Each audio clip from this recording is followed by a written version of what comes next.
96 hours later is day 4. Legs. Yes, legs again. This time you will start with leg extensions and follow immediately in superset fashion with Smith machine or free weight squats, but don't do hack squats unless absolutely forced to do so. Hack squats are not very productive, and they stress the knees inordinately. You will perform the leg extensions differently this time, using approximately 30 pounds more than the last time when you perform the leg extension with the leg press. You will do but one positive rep, lifting the lower legs until they are in the straight leg locked knee position. You will hold that position statically. This is called a static hold rep. The weight will be sufficiently heavy so that you're limited to holding the straight leg locked knee position for approximately 10 to 25 seconds. There will come a point during that period, of course, when you won't be able to hold it anymore, and you'll say to yourself, if I don't start to lower this thing in the next moment or two, it's going to go crashing down. Do not let that happen. When you recognize it's necessary, lower the legs slowly in controlled negative fashion, not hyper slow or imperceptibly slow, but under strict control all the way down to the bottom. And make sure that you keep your buttocks planted firmly in the seat, as there is a tendency to want to come up off the seat when your thighs are burning, and torque it down. Do not torque it down. Lower with the strength of the thigh muscles alone. Then proceed immediately to the squat and perform 8 to 15 reps to failure. Take a rest for a couple minutes, go get some water, and finish once again with a set of standing calf raises 12 to 20.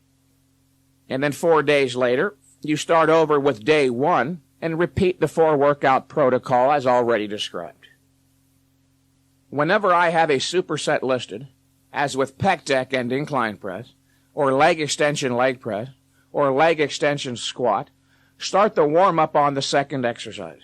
For instance, when performing the leg extension squat superset, if you start with the leg extensions without having first warmed up the glutes, spinal erectors, and so forth, by doing a couple of sets of squats first off, as you finish the leg extension and you're heading to the squat, you'll say to yourself, but my goodness, I forgot to warm up for the squat. Same thing with the incline press and the leg press. By warming up on the second exercise first, you cover all your bases in terms of a warm-up. And you'll also have the weight set on that exercise so that you may perform a true superset, where one exercise is followed immediately by another with no rest in between. And please, don't change the sequence of exercises I've listed. Everything I've given you here was for a good reason, which is not to say that you can't periodically change exercises, although I would be hesitant, as the exercises listed are all the best ones for the muscles involved. And don't make the mistake of gauging or evaluating the success of any one of these workouts by the standard of feeling whether or not you get sore or achieve a pump. I see certain people who have been training at Gold's Gym in Venice, California for hours every day for years. If achieving a pump was a surefire indication that growth was stimulated, these people would have 28-inch arms by now, as they get pumped every time they work out. The pump, of course, is only temporary and does not indicate that growth was stimulated. And if getting sore was necessary, I never would have won a physique title, as I almost literally never got sore, usually only after a layoff.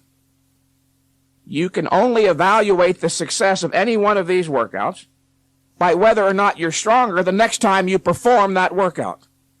So, keep a training journal as described in the value-added booklet. I would suggest that if you have been training recently without a layoff prior to the time you intend to start this program, take a break entirely from training for 2 to 3 weeks. Having been overtrained, you've made a deep, too deep, an inroad into your body's recovery ability. It is important that this inroad be overcome so that when you start with a properly conducted high-intensity routine, your body will have recovered all of the biochemical resources necessary for optimal growth production. Key takeaways from the 4-day workout plan.